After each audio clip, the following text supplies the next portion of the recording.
Nah, sahabat rawa, kalau yang di ujung sana itu adalah burung urak-urak atau beburak kita ya, sahabat rawa ya. Dan memang kalau pagi itu kita lepas biarkan semuanya di luar biar dia nyari makan sendiri, dan burungnya juga nantinya sehat sahabat rawa karena dia sudah mengenal lingkungannya, sering jalan-jalan kaki yang pastinya ya.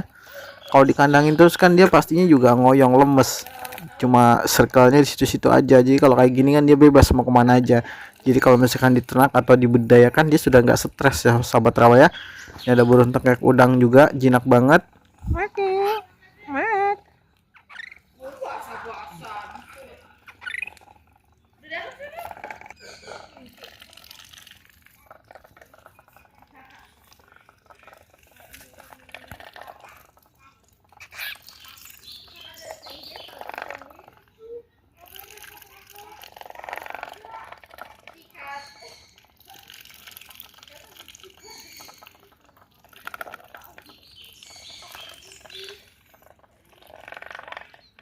Nah, sahabat rawa, untuk anakan belibis tinggal 2 ekor saja ini ya, siap ready, siap dibudidayakan lagi ya sahabat rawa ya.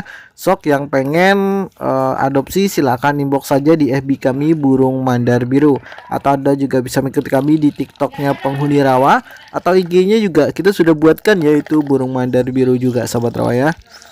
Dan sahabat rawa, sudah lama sekali kita tidak buatkan video di sini ya sahabat rawa karena kita fokusnya ke FB kemarin. Nah, untuk video panjangnya mungkin kita akan fokus lagi ke sini sahabat rawa ya.